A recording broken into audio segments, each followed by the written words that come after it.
Hello दोस्तों, आप सभी के कहने पर हम लाए हैं यूपी बोर्ड क्लास 12 हिंदी का गद्य के आल चैप्टर्स का वन शॉट। इस वीडियो में हमने गद्य के आल चैप्टर्स को ऐड किया है जिससे आपको एग्जाम में लास्ट टाइम पर हेल्प मिलेगी। तो भाई लोगों, इस वीडियो को लाइक, शेयर और हमारे चैनल को सब्सक्राइब कीजिए। तो चलिए दोस्तों, वीडियो शुरू करते हैं। राष्ट्र का स्वरूप, जिसके लेखक वासुदेव शरण अग्रवाल जी है और ये चैप्टर उनके ही पृथ्वीपुत्र नामक निबंध संग्रह से लिया गया है। लेखक ने इस निबंध में राष्ट्र के स्वरूप के बारे में बताया है। तो पहले हम जानते हैं कि राष्ट्र का स्वरूप का मतलब क्या है। तो राष्ट्र का मतलब है देश और स्वरूप का मतलब है आकार, यानी किसी देश का आकार ही उस देश का राष्ट्र का स्वरूप होता है। राष्ट्र 3 चीजों से बनता है, भूमि यानी जमीन, उस पर रहने वाले लोग और उनकी संस्कृति यानी रहन सहन, परंपराएं, भाषा आदि। लेखक ने इन्हीं तीनों चीजों को डिटेल से एक्सप्लेन किया है। तो पहले हम बात करते हैं भूमि की। भूमि देवताओं द्वारा बनाई गई है और यह अनंत काल से है। इसकी सुंदरता, संपत्ति और भौतिक रूप को समझना और उसकी रक्षा करना हमारा कर्तव्य है। जब हमारी अपनी भूमि को अच्छी तरह से जानेंगे और संवारेंगे तो हमारी राष्ट्रीय भावना यानी देशभक्ति और भी मजबूत होगी। यह पृथ्वी सभी राष्ट्रों की जननी है। अगर कोई राष्ट्रीयता यानी कि देश की पहचान भूमि से नहीं जुड़ी होती तो वह टिक नहीं पाती। जितना गहरा हमारा रिश्ता अपनी भूमि से होगा उतना ही हमारी राष्ट्रीय भावना मजबूत होगी। इसलिए हमें अपनी भूमि के बारे में पूरी जानकारी रखनी चाहिए, उसकी सुंदरता और उपयोगिता को पहचानना चाहिए और उसकी रक्षा करना हमारा धर्म है। हमारा कर्तव्य है कि हम अपनी भूमि से जुड़ी हर चीज को समझे, चाहे वो छोटी हो या बड़ी। इसके लिए हमें शोध और अध्ययन को बढ़ावा देना चाहिए ताकि देश के गांवों और शहरों में जागरूकता फैले। बारिश जो हमारी धरती को उपजाऊ बनाती है और उससे उगने वाले पौधे की जानकारी हमें होनी चाहिए। जब हम इस तरह ज्ञान प्राप्त करेंगे तो अज्ञानता दूर होगी और नया उजाला आएगा। धरती माता के गर्भ में अनगिनत कीमती खजाने छिपे हैं, इसलिए इसे वसुंधरा कहा जाता है। नदियों और पहाड़ों ने इसे अलग अलग मिट्टियों और धातुओं से सजाया है, जिनका अध्ययन हमारे आर्थिक विकास के लिए जरूरी है। साधारण पत्थर भी जब कुशल कारीगरों के हाथों से तराशे जाते हैं तो वे भी अनमोल रत्न बन जाते हैं। ये गहनों और सौंदर्य प्रसाधनों में भी महत्वपूर्ण भूमिका निभाते हैं। इसलिए हमें इन प्राकृतिक संपत्तियों का सही ज्ञान होना चाहिए।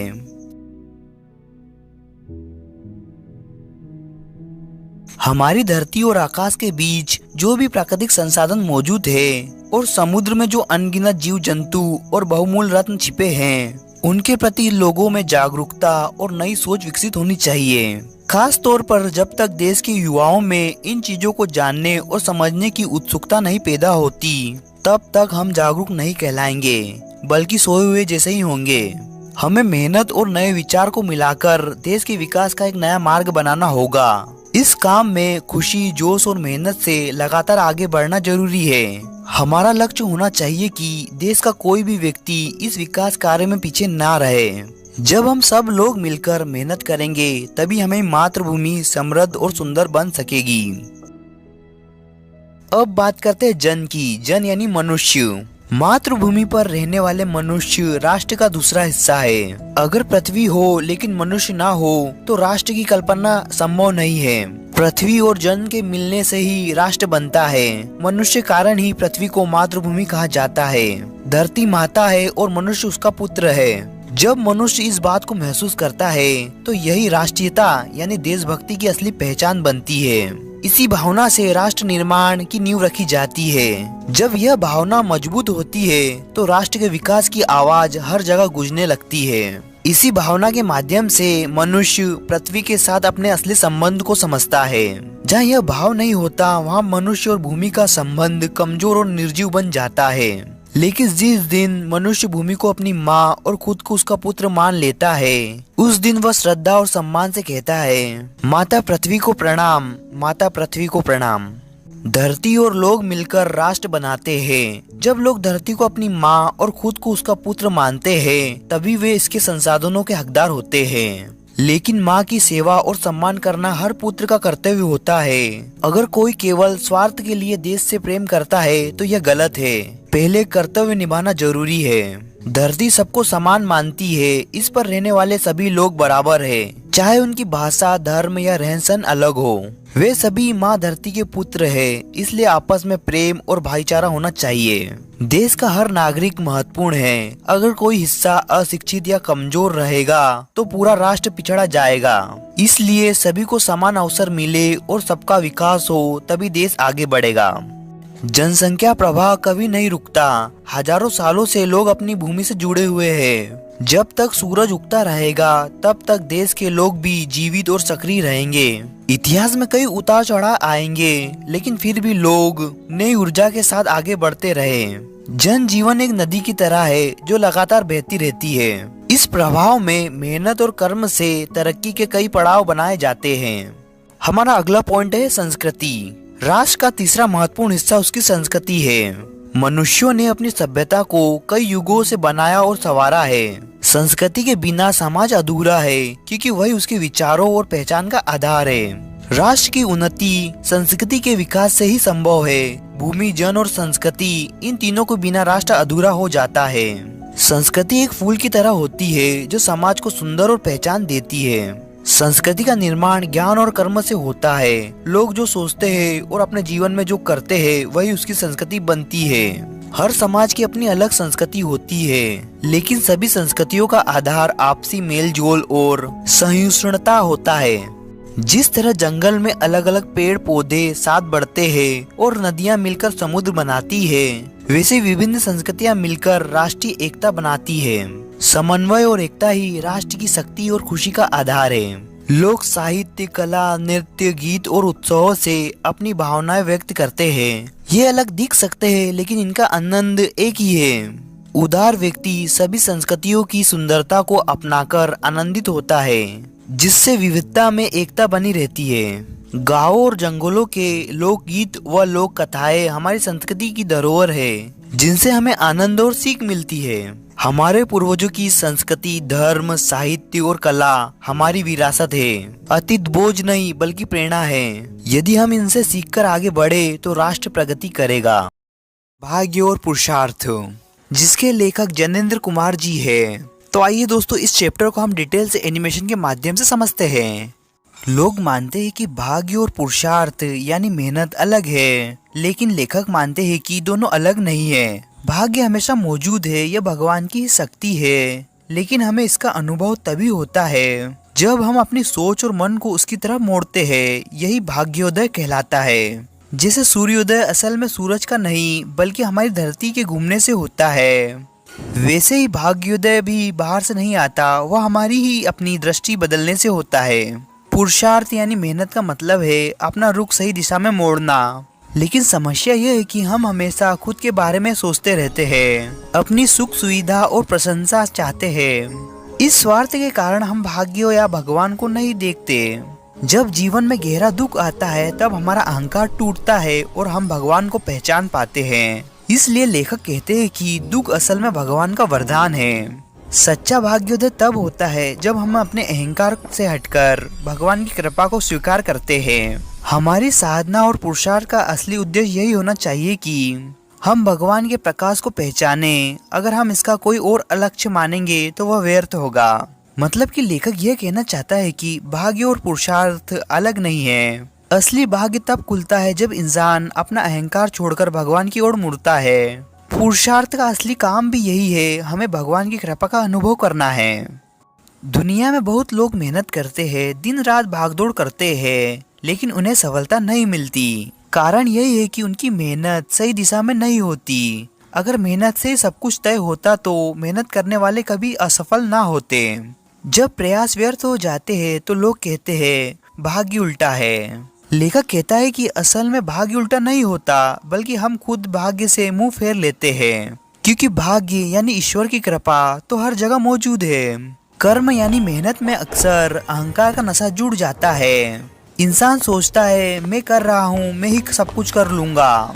इस अहंकार में वो भगवान और भाग्य को भूल जाता है। ऐसे में जब ईश्वर की मदद नहीं मिलती तो विफलता स्वाभाविक है। अकर्म का मतलब आलस्य या कर्म का अभाव नहीं है, बल्कि अहंकार से किया गया कर्मों का नाश है। जब कर्म अहंकार से किया जाता है तो वो बंधन और दुख लाता है।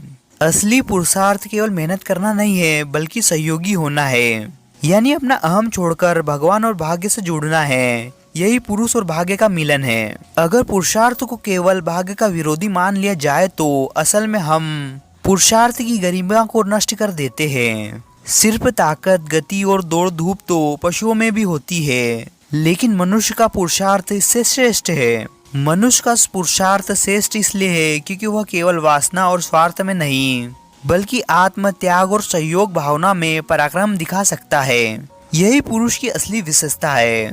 भाग्योदय और भाग्यवाद में फर्क है। भाग्यवाद मतलब सब कुछ भाग्य पर छोड़ देना और खुद को असहाय मान लेना। यह गलत है क्योंकि इससे मेहनत यानी पुरुषार्थ का महत्व घटता है। हम भाग्य से अलग नहीं है। हम चाहे या ना चाहे, भाग्य यानी ईश्वर की शक्ति हर समय हमारे साथ है। अगर हम उसे अपना मान ले तो जीवन में संघर्ष नहीं बचेगा और हर क्षण भाग्योदय जैसा लगेगा। ऐसे व्यक्ति का कर्म, जो व्यक्ति अहंकार और वासना छोड़ देता है, उसका कर्म उसे थकाता नहीं क्योंकि उसमें मैं ही कर रहा हूँ का भाव नहीं रहता।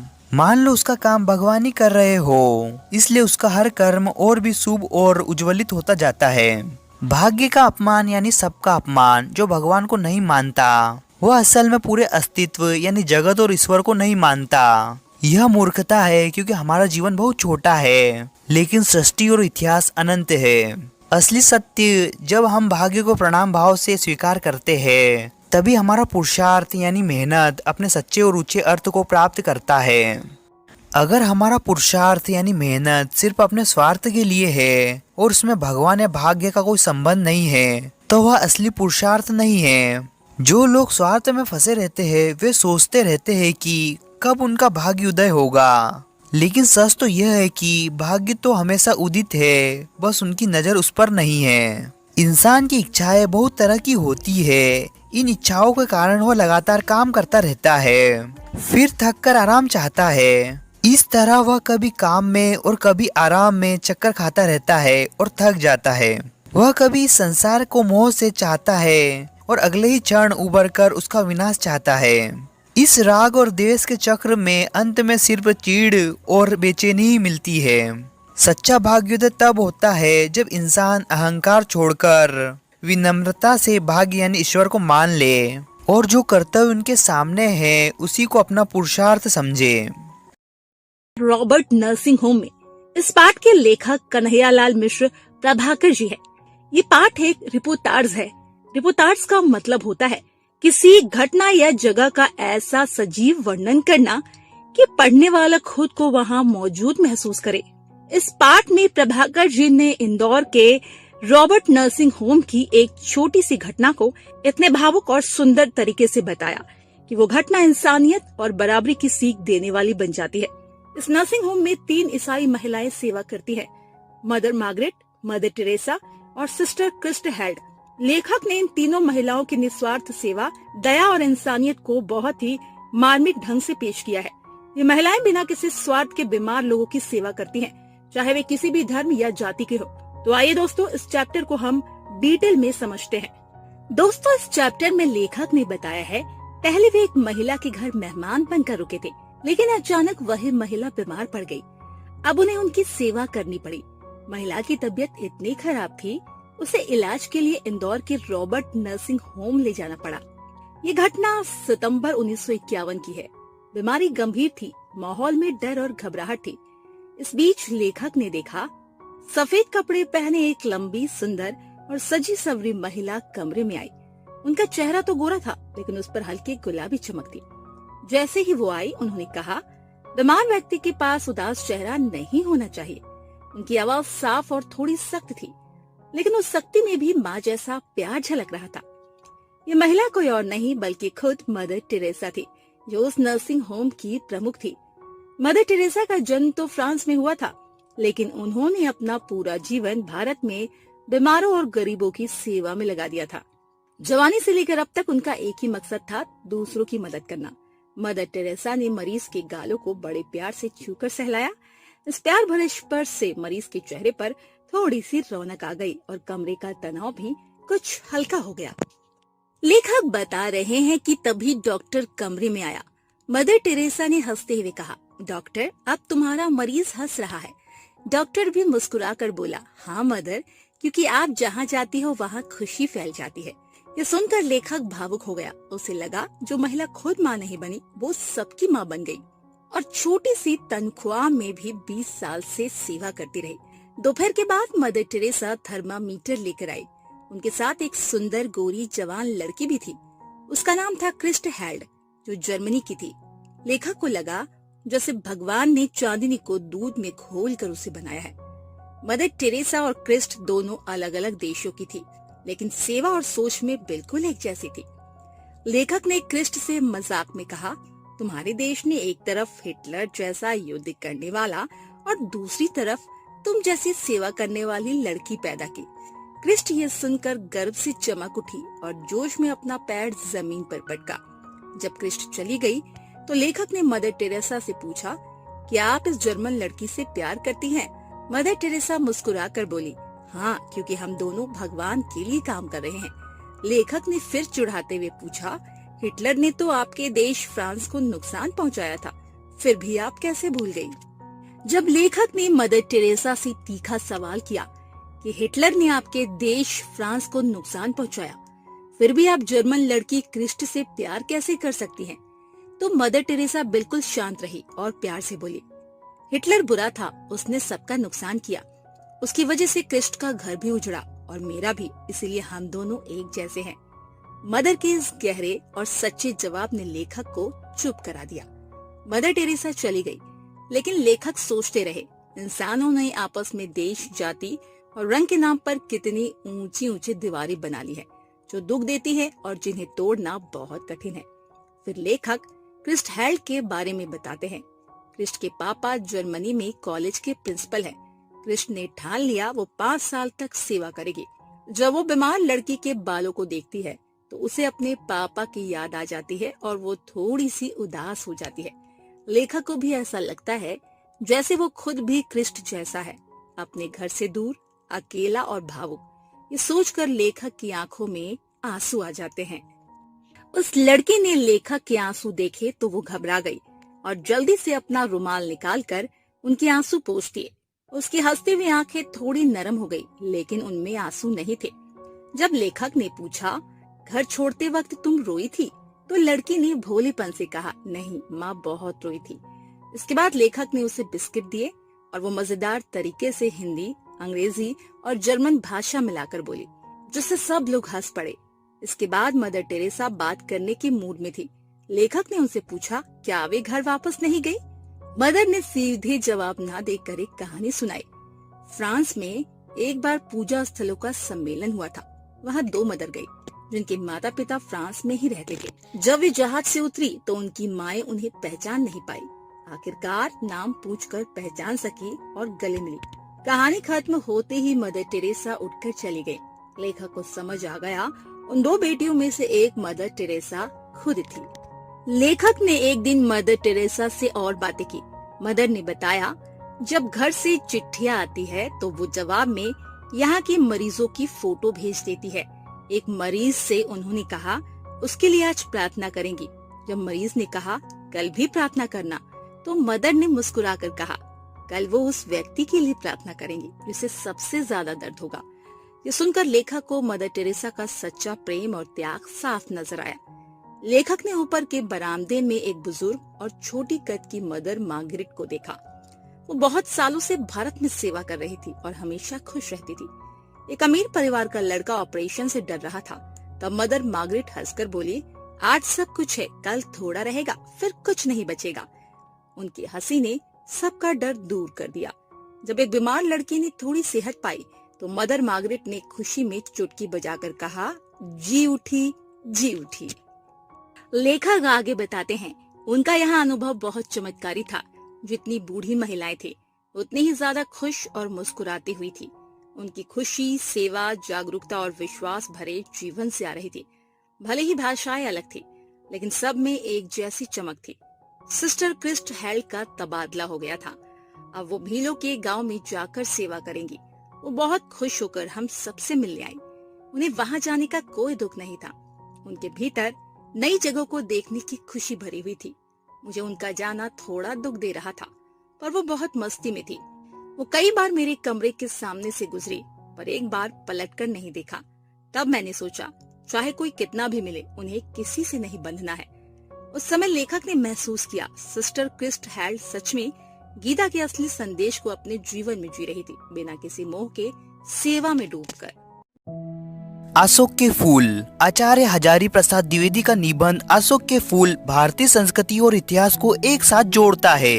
इसमें वे अशोक के फूल को सिर्फ एक साधारण फूल नहीं, बल्कि भारतीय सभ्यता के विकास और बदलाव का प्रतीक मानते हैं। उन्होंने बताया कि अशोक के फूल का भारतीय धर्म, कला और साहित्य में बहुत महत्व है। महान कवि कालिदास ने अपनी कविताओं में इसे इतनी सुंदरता से वर्णित किया है कि यह पाठकों के मन में हमेशा के लिए बस गया है। लेखक कहते हैं कि अशोक का फूल सौंदर्य, प्रेम और जीवन के आनंद का प्रतीक है। भारतीय महिलाएं इसे अपने आभूषणों में सजाती है और धार्मिक कार्यों में भी इसका उपयोग करती है। इस तरह यह फूल भारतीय संस्कृति का एक महत्वपूर्ण हिस्सा बन गया है। हजारी प्रसाद द्विवेदी जी ने अपने निबंध अशोक के फूल में इसकी सांस्कृतिक परंपरा और महत्व को उजागर किया है। वे इस फूल को केवल एक साधारण पुष्प नहीं, बल्कि भारतीय संस्कृति के पुराने गौरव का प्रतीक मानते हैं। जब लेखक सोचते हैं कि यह फूल अब भुलाया जा रहा है, तो उनका मन उदास हो जाता है। वे उन प्राचीन काल के वैभवशाली दिनों की कल्पना करते हैं, जब कालिदास के काव्यों में अशोक का फूल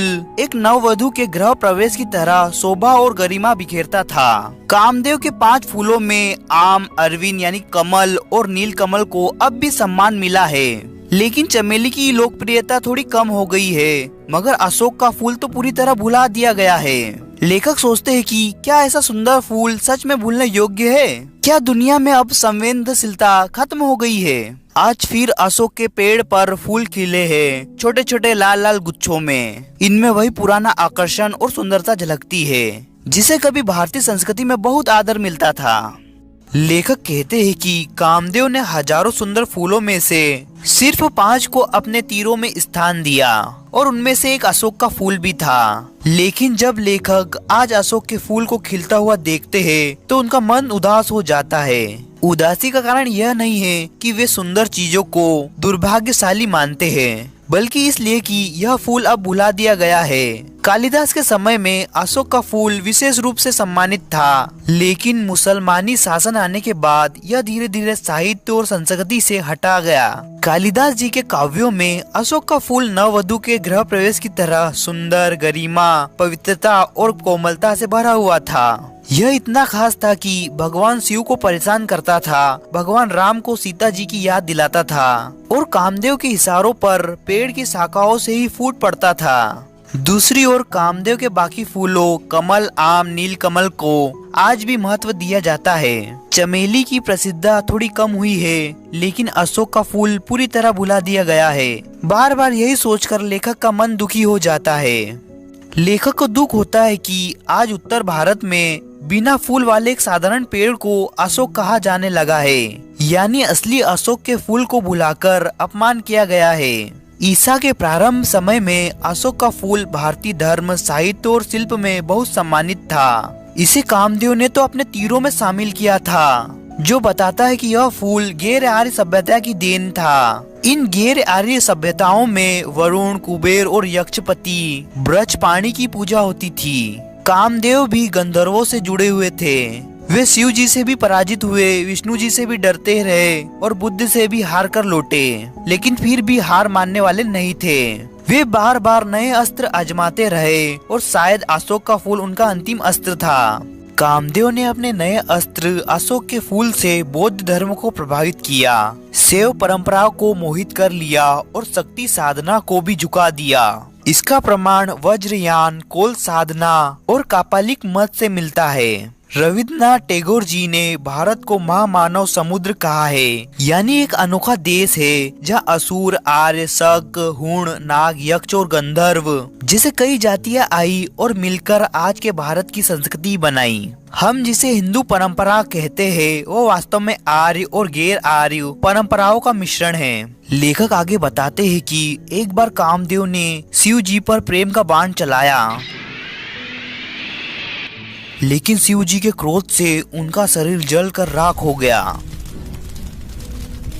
वामन पुराण के अनुसार कामदेव का रत्नमय धनुष भी टूटकर धरती पर गिर गया। जहाँ धनुष की मूठ यानी हैंडल थी, वहाँ चंपा का फूल उगाया। जहाँ धनुष के हीरे जड़े थे, वहाँ मोलसरी के सुंदर फूल खिल गए। लेखक आगे बताते हैं कि स्वर्ग की चीजें जब धरती पर आती है तो वे और भी सुंदर बन जाती है। नीलम यानी इंद्रनील मणि से गुलाबी पटल फूल बना, चंद्रकांता मणि से चमेली का फूल बना, मूंगा यानी विद्रुम से बेला का फूल बना। कामदेव का कठोर धनुष टूटकर कोमल फूलों में बदल गया। आगे हम बात करते हैं अशोक वृक्ष के रहस्य के बारे में। पुरानी मूर्तियों बरहूत बोधगया सांची में दिखाया गया कि संतान चाहने वाली स्त्रियां वृक्षों के पास जाती थी। ये स्त्रियां अक्सर कमर पर सिर्फ एक मेखला यानी पट्टा पहने होती थी। अशोक वृक्ष इन सभी वृक्षों में सबसे रहस्यमय माना जाता था। पुरानी मान्यताओं के हिसाब से बताया गया कि चैत्र शुक्ल अष्टमी को व्रत रखने और अशोक के 8 पत्ते खाने से संतान सुख की प्राप्ति होती है। अशोक के 2 प्रकार के फूल होते हैं। सफेद अशोक तांत्रिक सिद्धियों के लिए उपयोगी, लाल अशोक प्रेम और आकर्षण बढ़ाने वाला। आगे लेखक प्राचीन आर्यों और अन्य जातियों के संघर्ष के बारे में बताते हैं। आर्यों के संघर्ष। पहला संघर्ष असुरों से हुआ क्योंकि वे बहुत गार्वीली जाति थी और आर्यों का प्रभुत्व स्वीकार नहीं करती थी। इसके बाद दानवों, दैत्यों और राक्षसों से संघर्ष हुआ, लेकिन यक्षों और गंधर्वों से कोई संघर्ष नहीं हुआ क्योंकि वे शांति प्रिय जाति थी। तो बात करते हैं यक्ष और गंधर्व कौन थे। ये हिमालय क्षेत्र में रहने वाली जातियां थी। वे कृषि नहीं करते थे, लेकिन व्यापार और खनिजों की बहुत अच्छी जानकारी रखते थे। उन्हें पृथ्वी के नीचे छिपे खजाने का भी ज्ञान था, जिसे वे बिना मेहनत के धनी हो जाते थे। अब हम बात करते हैं जातियों का विभाजन कैसे हुआ। जो जातियां हार नहीं मानती थी, उन्हें बाद में बुरी नजर से देखा गया, जैसे असुर, राक्षस, दानव, दैत्य। जो जातियां मित्र बन गई, उन्हें सम्मान मिला, जैसे यक्ष, गंधर्व, किन्नर, सिद्ध, विद्याधर, वानर, भालू। अब हम बात करते हैं इनसे अशोक वृक्ष का संबंध। अशोक वृक्ष की पूजा गंधर्वों और यक्षों की देन मानी जाती है। यह उनके सांस्कृतिक महत्व को दर्शाता है। अशोक वृक्ष की असली पूजा नहीं होती थी, बल्कि उसके अधिष्ठता प्रेम और आकर्षण के देवता कामदेव की पूजा की जाती थी, जिसे मदनोत्सव कहा जाता था। यह उत्सव त्रयोदशी के दिन मनाया जाता था, जिसका सुंदर वर्णन संस्कृत नाटकों मालविका, अग्निमित्र और रत्नावली में मिला है। इस दिन सुंदरिया अपने पति या प्रेमी को एक खास पत्थर के आसन पर बैठाकर पहले कामदेव की पूजा करती थी, फिर वसंत के फूल उनके चरणों में अर्पित करती थी। अशोक वृक्ष दरअसल राजाओं और सामंतों की समृद्धि का प्रतीक था, जो आम लोगों की मेहनत पर पनपता था। समय के साथ गंधर्वों और यक्षों की पूजा कम होने लगी और पीर, भूत, भैरव, काली और दुर्गा की पूजा बढ़ गई, जिससे यक्षों का महत्व घट गया। महाकाल यानी शिव जी ने कई बार कामदेव का घमंड तोड़ा, यमराज को चुनौती दी और ब्रह्म यानी विधाता के अभिमान को भी चूर किया। कालिदास जी जैसे महान कवि ने कहा था कि अशोक के फूल ही नहीं, उसकी कोमल पत्तियां भी मन को आनंदित कर देती है। लेकिन तब जब वे प्रिय व्यक्ति के कानों के पास झूम रहे हो। भगवान बुद्ध ने कामदेव पर विजय पाने के बाद वैराग्य यानी सांसारिक मोह से दूर रहने का मार्ग अपनाने वाले का एक समूह बनाया। यक्षों के देवता व्रजपाणी भी इस धर्म में शामिल हुए और बोधिसत्व बुद्धित्व प्राप्त करने वाले बन गए। इसके बाद व्रजयान नामक बौद्ध धर्म का नया मार्ग शुरू हुआ, जिसमें कामदेव को भी त्रिरत्नों बुद्ध, धर्म और संघ में स्थान मिला। आज भी अशोक का पेड़ उसी तरह आनंद में झूम रहा है जैसे 2000 साल पहले झूमता था। कालिदास जी ने इसी सुंदरता और आनंद को अपने तरीके से महसूस किया। उसी तरह अपने लेखक भी कहते हैं, मैं भी इसे अपने तरीके से महसूस कर सकता हूँ, इसलिए उदास होने की कोई जरूरत नहीं है।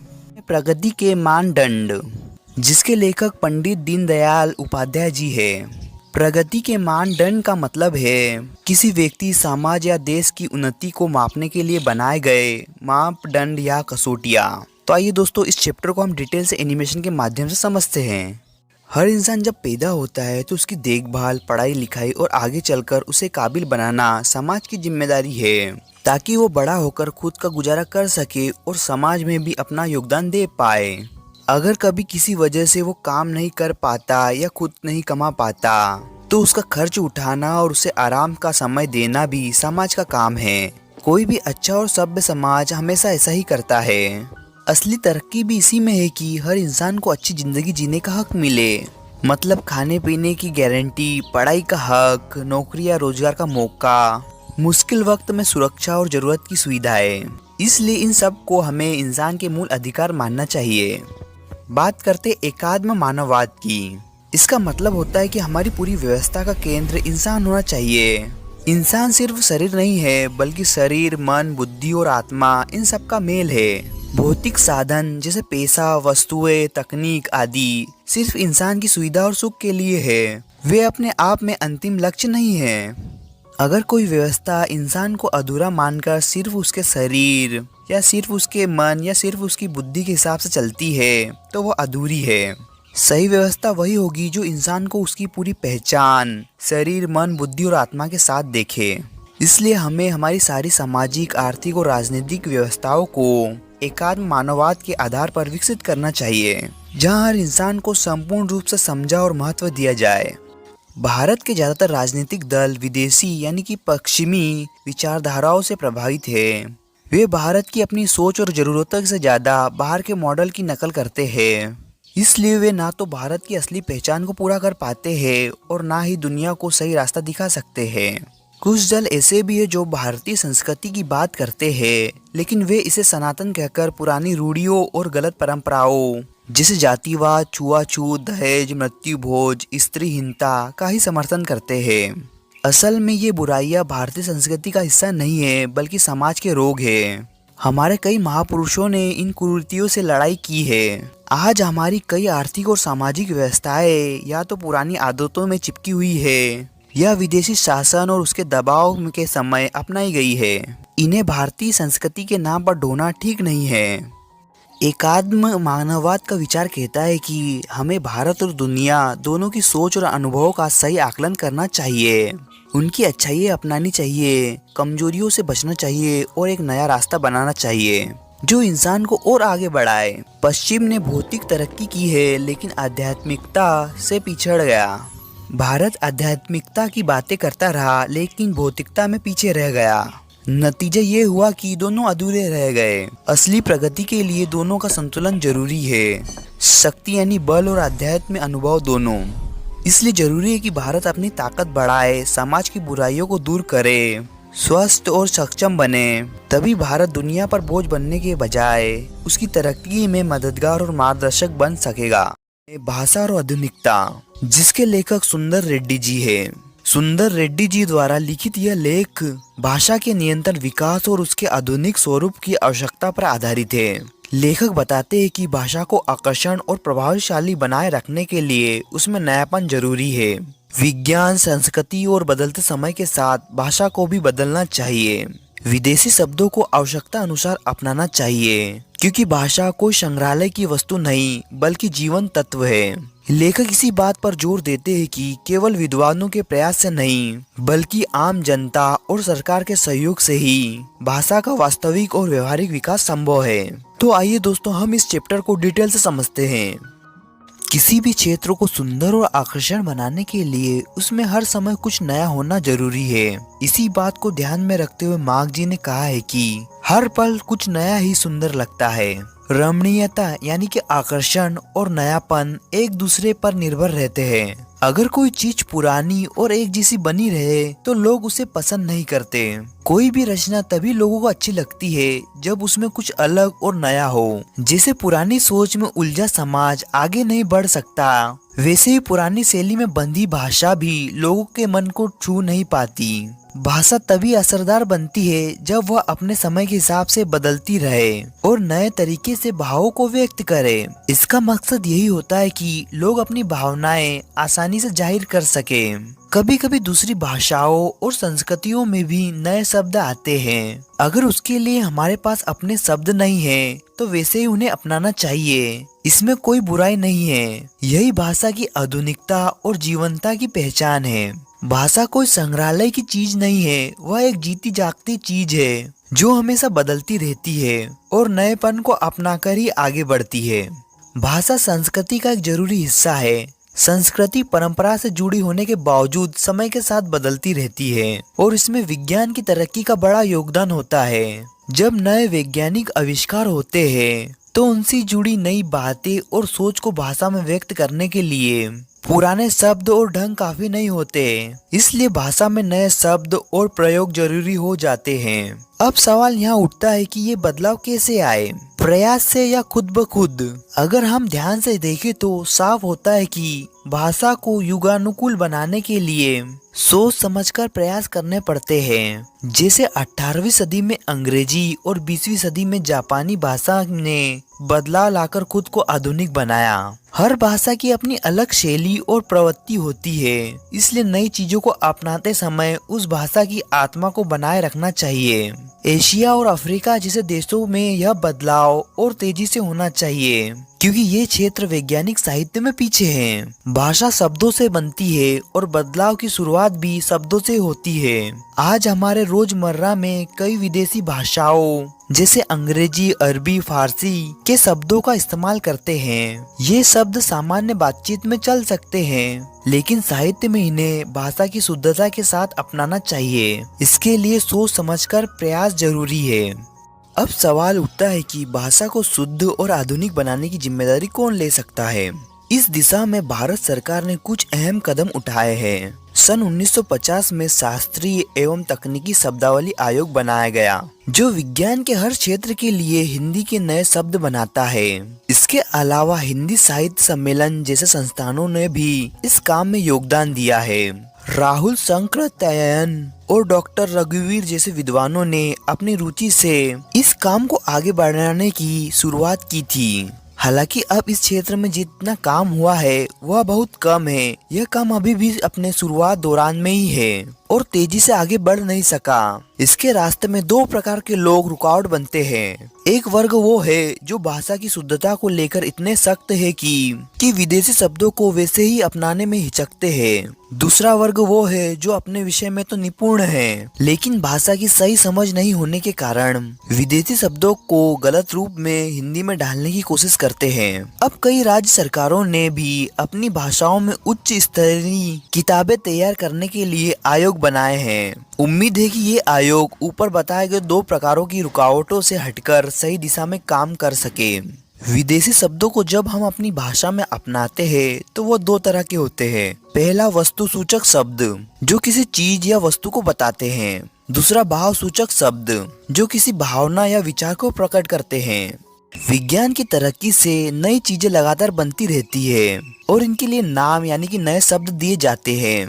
जिस देश में कई आविष्कार होते हैं वह देश उसके लिए शब्द बनाता है और वही शब्द बाकी देशों में भी उसी रूप में इस्तेमाल होता है, जैसे रेडियो, टेलीविजन, सैटेलाइट आदि। अगर हर देश अलग नाम रखे तो उसे समझने में परेशानी होगी। उदाहरण के लिए पहले भारत में चढ़ने के लिए सीढ़ी होती थी, लेकिन अब लिफ्ट, एस्केलेटर जैसे नए शब्द आ गए हैं। इसके लिए भारतीय भाषाओं में अलग नाम नहीं है, इसलिए इन्हें जैसे है वैसे ही स्वीकार करना चाहिए। जैसे अंग्रेजी ने फ्रेंच और लैटिन के शब्द अपनाए, वैसे ही अन्य भाषाएं भी करती है। कभी कभी एक ही भावना के लिए कई शब्द होते हैं, जैसे उष्ण, उष्मा, ताप। इनका हल्का अंतर समझकर सही जगह सही शब्द इसका प्रयोग जरूरी है। शुरू में कुछ शब्द अटपटे लगते हैं, लेकिन धीरे धीरे आम हो जाते हैं। भाषा का सबसे बड़ा काम है स्पष्ट और सटीक अभिव्यक्ति। अगर भाषा में यह नहीं है तो वह ज्यादा समय तक टिक नहीं पाएगी। नए शब्द बनाते समय यह ध्यान रखना जरूरी है कि भाव या पूर्वाग्रह में बहकर नहीं, बल्कि अर्थ और जरूरत के हिसाब से सोचा जाए। अगर हम अंग्रेजी को सिर्फ शासक की भाषा मानकर नफरत करें और नए शब्द जबरदस्ती बनाएं, तो नुकसान हमारा ही होगा। इसी तरह अगर हम उर्दू के अरबी, फारसी शब्दों को छोड़ने लगे तो हिंदी अपनी सहजता खो देगी और बनावटी बन जाएगी। भाषा का विकास केवल पंडितों या विद्वानों की सोच तक सीमित नहीं रहना चाहिए। भाषा का असली संबंध जनता और प्रयोग से होता है। अगर नए शब्दों का इस्तेमाल आम जीवन में नहीं होगा तो उनका कोई मतलब नहीं रहेगा। यूरोपीय देशों में नए शब्दों को फैलाने के लिए टीवी, फिल्में और वैज्ञानिक कहानियां जैसे कई माध्यम हैं। लेकिन भारत में वैज्ञानिक साहित्य बहुत कम है। भाषा में बदलाव तभी सफल होगा जब जनता उसे अपनाती है।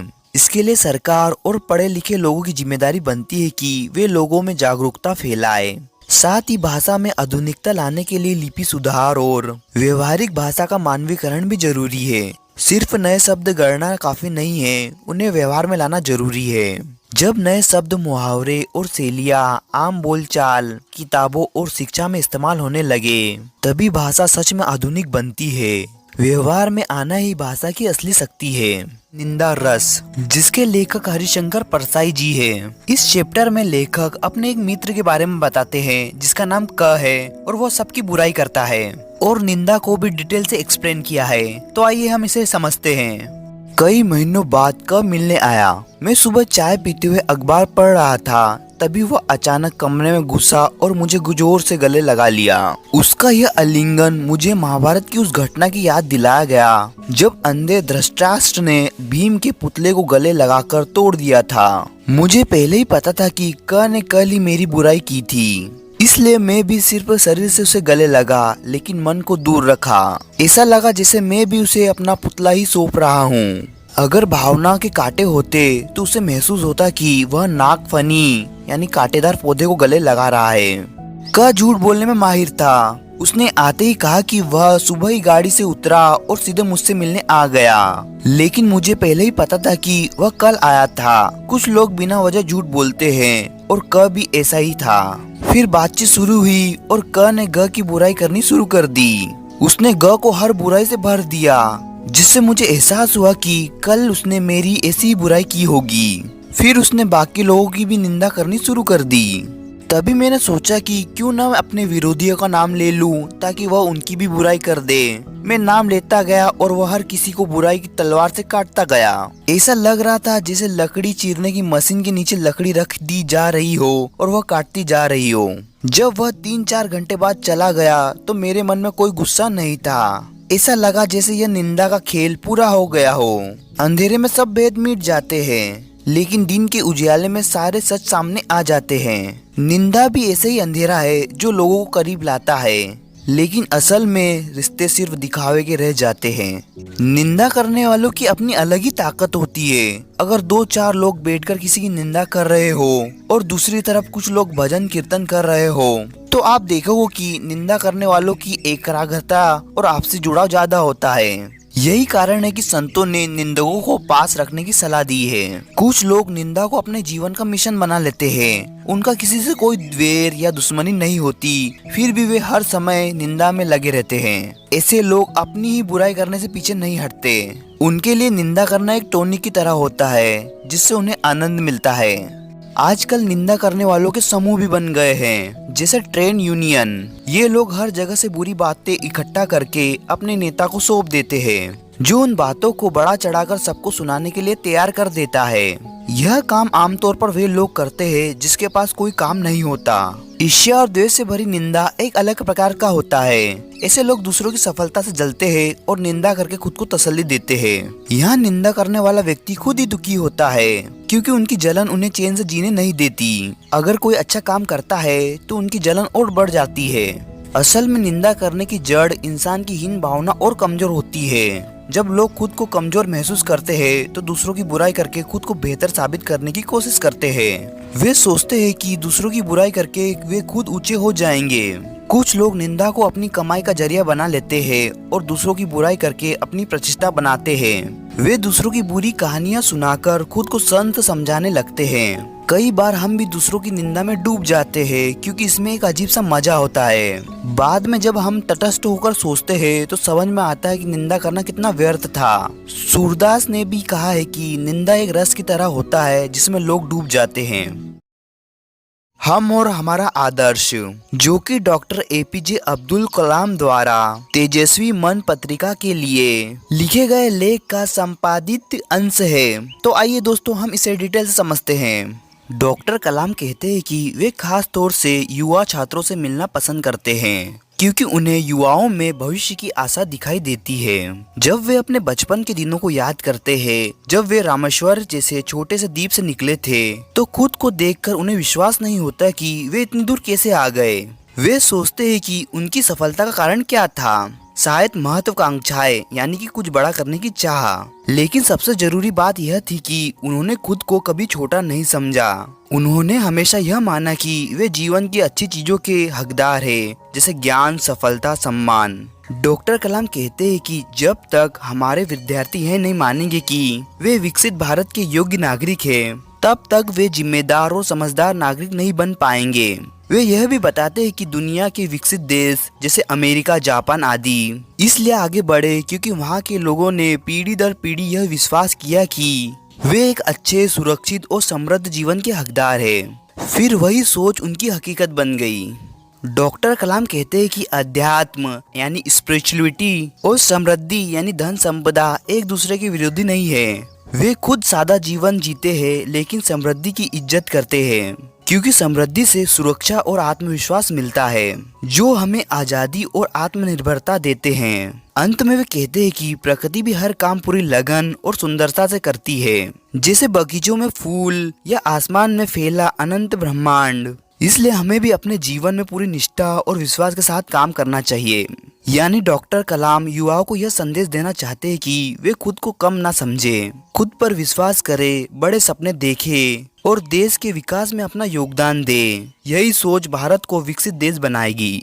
डॉक्टर कलाम आगे कहते हैं कि इस दुनिया में जो कुछ भी है वो ऊर्जा का रूप है। जैसे महर्षि अरविंद ने कहा है, हम भी उसी ऊर्जा का हिस्सा है। इसलिए जब आत्मा यानी स्पिरिचुअलिटी और पदार्थ यानी भौतिक चीजें दोनों को एक जैसा माना जाए, तो ये समझ आना चाहिए कि भौतिक चीजों की इच्छा रखना गलत या गैर आध्यात्मिक नहीं है। फिर भी हमें अक्सर ये सिखाया जाता है कि साधारण जीवन ही सही है और कम से गुजारा करना ही अच्छा है। ऐसे जीवन जीने में कोई बुराई नहीं। महात्मा गांधी ने भी ऐसा ही किया, लेकिन उन्होंने खुद अपनी मर्जी से यह जीवन चुना था। अगर आप भी कम में खुश है और यह आपके अंदर की जरूरत से आया है तो ठीक है, लेकिन अगर आप त्याग का दिखावा करते हैं या जबरदस्ती सहन करते हैं तो यह बात अलग है।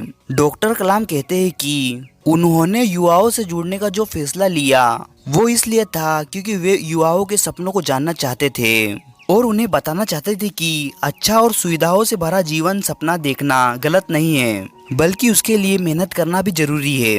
अंत में वे कहते हैं कि जो भी काम करो दिल से करो, अपने भीतर की आवाज को सुनो, अपनी आत्मा को खुलकर व्यक्त करो, तभी आप अपने आसपास खुशियाँ और प्यार फैलाओगे।